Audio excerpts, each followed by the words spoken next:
But as time has gone on, we've discovered that we need to market's changed. The market now is you need to show it in its true life because people don't want to get there and get disappointed. So technology's improved, things have become better. Like we've got the tools now to really showcase it in what its true to form life is. And I think that's a real key aspect now of how we market properties and how we shift people to, I guess, trust us to be able to buy a house off the internet without looking at it. Going once, going twice, sold.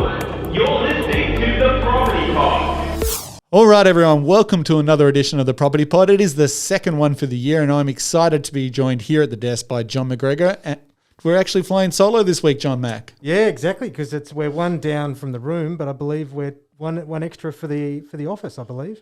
Yeah, so we're super excited. Aaron and Sarah have actually brought a new baby into the world, a little baby boy. Yeah, man, that's awesome. Henry, I think, isn't it? Yeah, Henry, that's correct. He announced it to our Facebook group last night, so super excited for the family. Super excited to get him on the mics one day. I'm sure he's got a lot to say. Yeah, well, I was super excited when he announced it as Richie Benno, but then, declined that and put back into Henry. So, Richie would work. I reckon Richie, that'd be all right.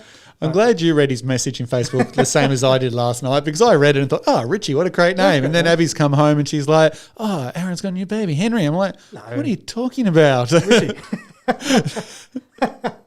So it shows that we both read the message really well last night. But and this is why reliance on text messages is not always appropriate, because you always misread or read into what you want. Exactly right. But as much as we'd love to talk about this exciting news of the new Property Pod family member, we do have some real estate to talk. Yeah. Lucky, like always, Nino has prepared some stuff for us. Yes. And I have to say, I'm glad he has because, it's hard enough for me working the buttons, but it's even harder for John and I to prepare an episode. Wouldn't you agree, John? Yeah. I wouldn't rely on that as a guarantee, put it that way. So I thought this year, I didn't think, Nino thought that, COVID's officially hit Tassie. We're getting case numbers pretty regularly now, and we're basically now part of Australia. We're no longer Fortress Tas like we were. Yeah. And I thought it might actually be a really good opportunity to take a look back over the last 12 months and have a look at how the pandemic has affected how we buy and sell real estate in Australia and the different technologies that always existed but not necessarily were used on a day-to-day method. Yeah, exactly. Well, I suppose in Tasmania too, for anyone who's familiar with it, it's always that, look, we need your signature on the piece of paper. So you have to either physically see the property or you need to sign it, otherwise it's not legitimate. And there's just been a change in people's way in which they approach either making offers, inspecting properties, applying for applications. So, we were very protective in the sense that you needed like that physical site or a physical signature, where now it's just relaxed in a big way because it had to. You couldn't protect it so much. Well, I think that's exactly right. We've had to become more fluid. And I think everyone has become fluid in all industries. Even though buying a house is such a big investment and a big asset, like we've just had to sort of adapt like everybody, I guess. And it starts right at the photos, right at the very beginning on how we market properties. I know personally when I'm getting a property ready or talking to a vendor at an appraisal, it's about explaining to them that if the internet allows a feature to go onto it, we should include it in this marketplace. Sure. That makes sense. Yeah. And I guess what I mean by that is just all the different elements. Like obviously everyone does photos. That's pretty stock standard. A floor plan these days is pretty stock standard. But if they're going that little bit extra and adding some extra things that, they're available to use as tools, so why not use them in this marketplace? You're talking about like the videos, the 3D tours, that kind of stuff? Yeah, definitely. So, let's start with drone photography. It's pretty, it's a buzzword. Everyone likes drone photography, but what does it actually do? Yeah. Well, probably on a residential property, not a huge amount. But maybe on a rural property, it allows you to sort of see the entire surroundings of the property. You can outline the boundaries to show where a property sort of starts and finishes, so to speak. Well, the one we had up at the top of Glenorchy, which was like 80 to 90% of it was old bush, but the government overlay wasn't great, but you still had like underlying potential roads that would go through that block eventually that was on the title. So at least when we had a nice clear picture of the drone shot and then could actually, sit there with the purchaser and map that over what was current, not 7-8 years ago or something like that, that was for them to be able to see, okay, that's where that walks. So, okay, so I walk in this direction, walk in that direction, I can come back round. So they didn't just get lost in the bush and then turn into a missing person's case.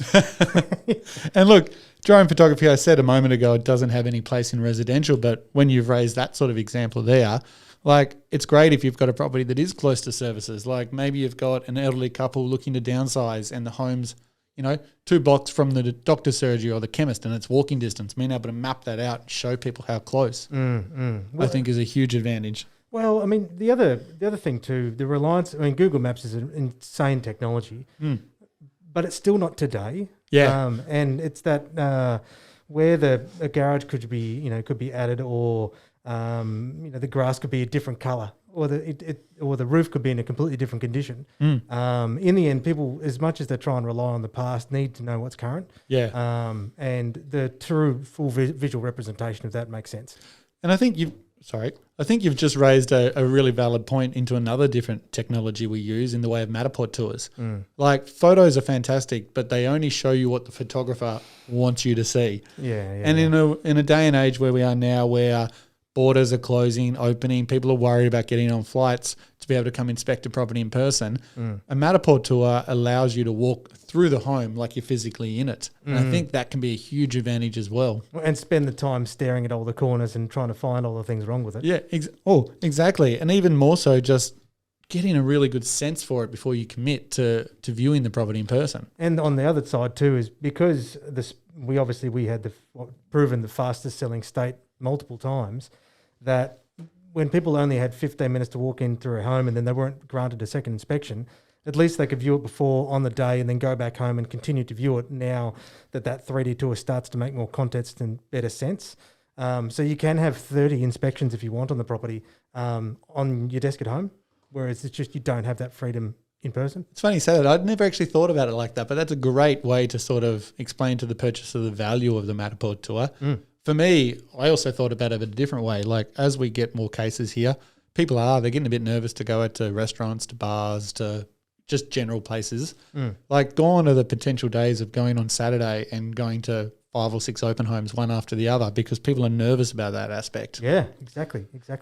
So I think the Matterport allows you to really hone in on what it is you're actually after in a property, and then you can cut that potential sort of big shopping list down to just a key couple that are really interested in you, so that you can minimise the amount of properties you head to on a Saturday. Absolutely. And the other thing too, I don't think people notice, is that you can actually, it's got a measurement tool in that. Oh, I love because that tool. they'll be like, oh, can I bring the measuring tape? And it's like, well, they've actually got it on the 3D tool. I won't do that. Like, no, I just want to bring my tape. And then they got the tape wrong. It's like, well, if we just used the tool in the first place, it would have been fine.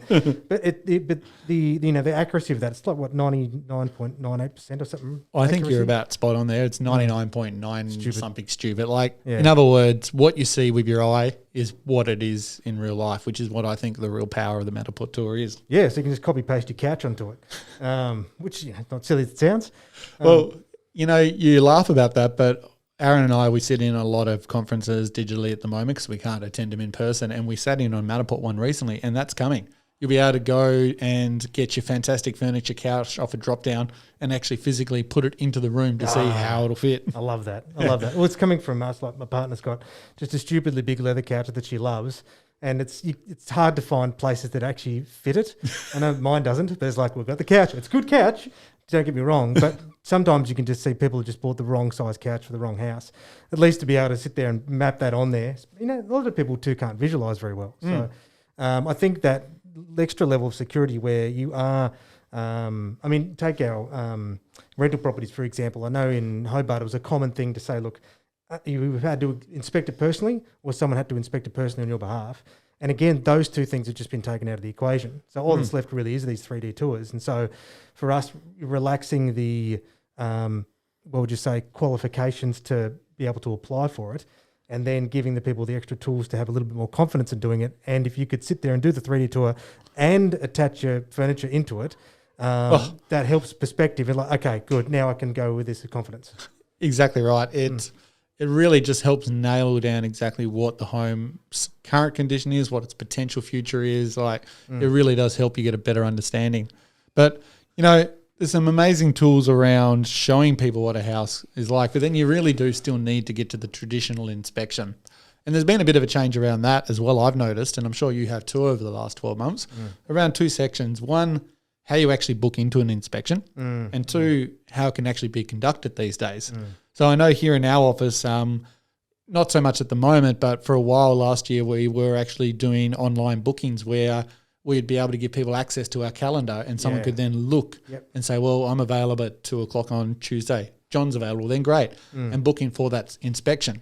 And just those little tools, I think, have definitely helped as well, being able to get people booked in for an inspection. But also then just moving into like video tours, for instance, is another thing that's really taken off. Well, I mean, one thing that I thought was interesting, I still don't have an answer for it yet, but I never have answers usually. I just find things interesting most of the time. But there was the pre-booking element had a much bigger uptake on the rentals than it did in the sales aspect. For sure. It was still a requirement of a physical, a phone call before the person would commit to it. It was a much smaller uptake on sales we found than rentals. Who knows why? But I mean, we had one that sold in South Hobart, and that was this was like an application of all the digital tools that we're referring to, because the client was moving from interstate. He couldn't get down here, and then the owner was on the other side of the world, and so he couldn't print off and sign documentation, and so therefore we had to use the photos, the video, the FaceTime viewing, the 3D walkthrough tour, and then we had to do through the DocuSign for the contracts on both ends of the spectrum. And it wasn't until 2 days before he actually got the keys was he in a position to view the house. And luckily, it was built bigger than what he thought he'd bought. And so we undersold the property and he was excited when he got here. Yes. But in the end, like he said that the bedrooms felt a bit small, but he knew what he was getting into. Yep. And that, I think, is the important part about digital marketing, that's honest digital marketing.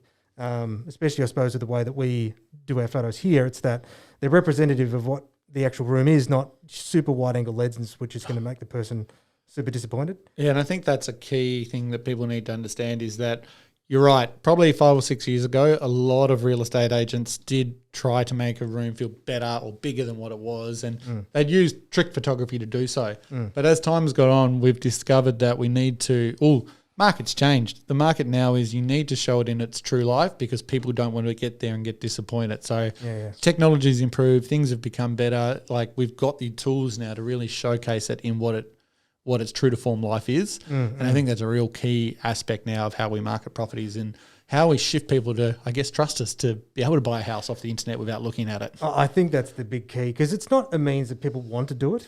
It's more so have to do it. And if we do, so honest digital marketing, at least there's, for their sake, there's not going to be as much hesitancy and as much worry on top of already what is, oh my God, what the hell am I getting myself into?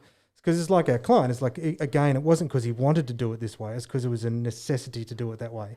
And so if we can use those resources to help it as easy and as easy it can be for those guys to have confidence in it, well, that's phenomenal, because that's in some ways what you would use a buyer's agent to do to a small extent. I'm not going to do disservice to the other elements that they do, but you're basically giving it to someone to say, look, do you trust that I would enjoy this? Like, yes. Well, hopefully then if you don't have those resources, well, you can hopefully get 90% of the way there for yourself. Yeah, and I think that, like, as good as the tech is, just that video inspection, if you can't inspect in person, you can't hide anything in a video inspection. No. Like, you can try potentially, but as a purchaser walking through the house with an agent, you're in a position to say, hang on, can you turn back to the left? I need to see, oh, no, there's nothing to see here. No, I need to see what's in that corner. No, I can't turn left. I'm an ambi turner, like Zoolander. Sorry, I can only turn right. Well, turn right 360 degrees, please. But that's what I mean. Like, we can still do the inspection. It may just not be in person. So we can get people to zoom in on stuff. We can get them to double check rooms for us. Like, we can really still get a great sense of what a house looks like. And then, so, technology's allowed us to promote a property more true. Videos allowed us to show people through a property easily without the need to see it in person.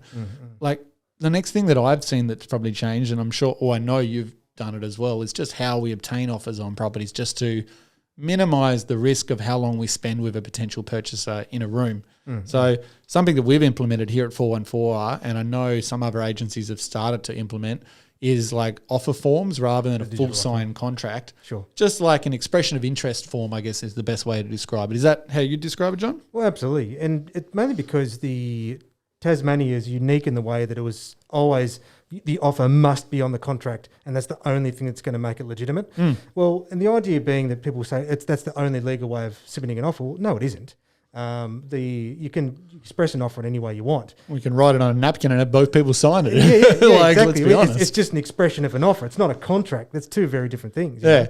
know? So the idea being that you make that process ridiculously difficult for people when it's already difficult to get there in the first place is just madness.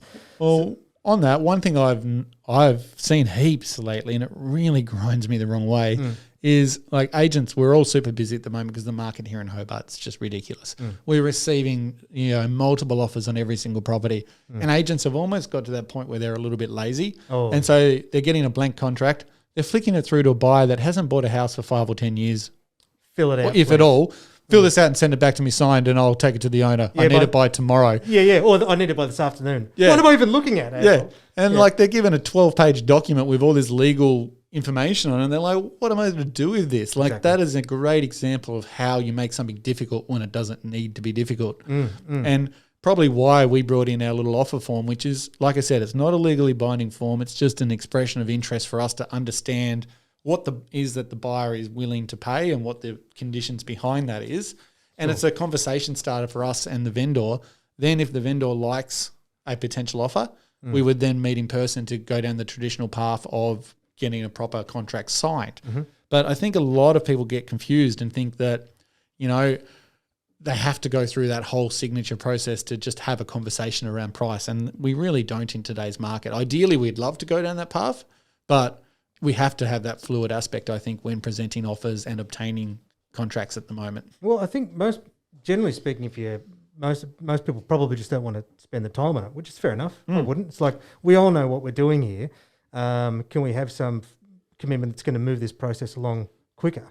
And so that idea where you can actually just, because once the commitment, the agreements have all been agreed to, well then, okay, let's go dot the I's and cross the T's and get the signatures on the documents. And at least then, I've had I couldn't tell you how many we've done through this process now, but I might have had one person that had during the, this offer commitment process, stage you'd say, withdrew. So it happens, and it may change if the market flips around again where it goes to very much a buyer's market as opposed to a seller's market. Who knows? But the fact that it's only happened once I don't even know how many anymore, is to me enough data to say, hey, look, this is a pretty damn good process. Yeah, definitely. And it's just making it easier. And what works today may not work in 12 months' time, but we work in the moment. And that's what we need to all remember is that, times are different. I never would have thought I'd be wearing a face mask every day to work 2 years ago, but here I am today. So yeah, exactly. Yeah, I think all I can really say is that I've loved how our team has been able to adapt to the different methods that are available and utilize the tools to be able to help their clients still succeed and create exceptional results. And that's what probably excites me the most over the last 12 months. Well, there's another thing too that I thought a story which was interesting was the iBuy revolution that Zillow started in the US. We talked about this last year a couple of years ago now when I went to Vegas for a conference. That's it. And obviously 2 years has passed since then, we'll just roughly say. And we want to fill people in because I know we have a lot of long-term listeners of the show that would remember my trip to Vegas and talking to people from Marvel and all these other great things that we got to do. But one of the things that was the hot topic was this big agency or a realestate.com type website called Zillow. And they had this feature on their website called iBuy, which is a thing where you'd click a button, put in your address, and Zillow would tell you using their data how much your house was worth. And from there, you could agree to that sale price and Zillow, the actual website, would just buy the property from you and money would go in your bank and you're done and dusted, move out in 30 days. So it removed the need for the real estate agent and it removed the stress for the purchaser or the vendor, I guess, because Zillow would buy it, they'd potentially rent it out, they'd renovate it, they'd reflip it and sell it again, but they were taking all the risk on. And it's been going now in the States for 2 years, and there's been a report that came out a couple of other days ago about it. Yeah, they've actually canned that entire side of their business, which is amazing because they were so confident on it. Well, it was cool. It's worth having listened to the CEO's feedback on it because he's quite humble about it. He said, "Look, it was a risk and it didn't work realistically," and this is about how it works with technology. It's almost like an over-reliance on data isn't good enough for real estate because by the idea, like you said, was that their tech system was going to be smart enough to be able to determine what is a good purchase that they could renovate and flip at a profit. And it just wasn't effective. Sometimes a very small percentage and then he went on to say is that the challenge with real estate is that the differences across property per property are massive. And there's real estate markets within real estate markets within real estate markets. And you could just say, look, Australia grew by 10%, but that's why you have some suburbs grow by 50 and some decline, but across the average. And so what was happening is that if you imagine all those little, in Australia, you go, realestate.com appraisals, for example, that would just be on that page. And you go, right, you take the lowest number and you sell at that price constantly. Is that going to be successful? Well, it just proved that, unfortunately, it wasn't. But the other problem too is it is a slow conversion. You've got the house sells 30 days later after they bought it, and then you've got to get the quotes for the renovation. Then the building materials, obviously, then you've got availability of labour for local markets, and in the end, it just wasn't a profitable model for them. Yeah. So they had to remove, which I thought was fascinating because that was a huge move at scale. That ended up proving unsuccessful. So they rolled this out to almost 52 states in America. There wasn't very many that it didn't actually roll out into. It was crazy. It was awesome. But obviously it cost them a lot of money. Yeah. And I think the other thing that they forgot to take into account that becomes really relevant with real estate is the human touch and emotion.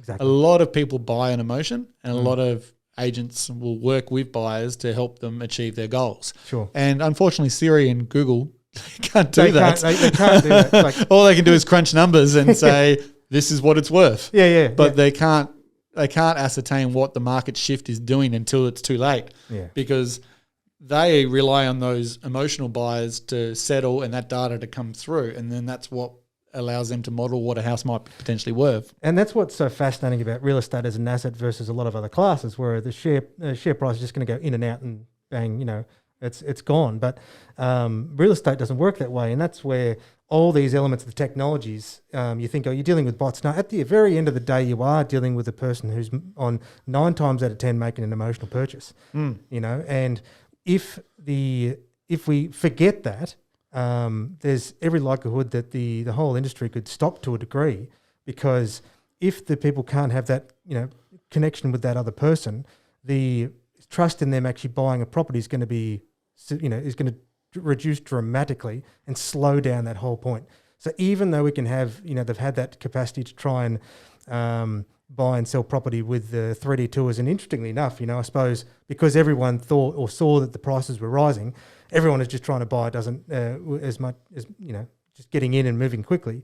But if that that emotion sentiment changes and, we return to a little bit more of a steady market, I guess you could say, will people then continue to just rely on these exclusively and be more comfortable with it? Or will they just, then go back to try and do, slow down and have a much longer physical inspection, which would be interesting to observe. Yeah, well, I guess only time will tell. And realistically, I think that's a great spot for us to pin this conversation. Yeah, man, my thoughts are done. I'm really thinking, freaking hell, without the third person here, it is hard to stretch an episode together. So, Aaron, we look forward to you coming back. I think he's away for a month, so you guys are all stuck with us for a couple of weeks. I think we'll try to get a couple of guests in, though. We've got a few staff that are itching at the belt to get back on the mic. So we'll have a bit of a rotating panel over the next couple of weeks, and maybe in another 2 or 3 years, we'll reassess this topic and see what's changed. Yeah, exactly. Yeah. Love it, mate. But like always, thanks everyone for tuning in. It's been a quick, sharp episode, and I hope you guys enjoyed it. All right. Till next time. See you guys. You have been listening to The Property Pod, recorded and edited by 414 Media House in conjunction with 414 Property Co. This podcast is general information only, and the thoughts and views expressed is the opinion of our panel, and listeners should always seek then use their own investigation into any topic we discuss to ensure they fully understand their own situation. It does not constitute and should not be relied on as purchasing, selling, financial or investment advice or recommendations, express or implied, and it should not be used as an invitation to take up any agent or investment services. No investment decision or activity should be undertaken on the basis of this information without first seeking qualified and professional advice.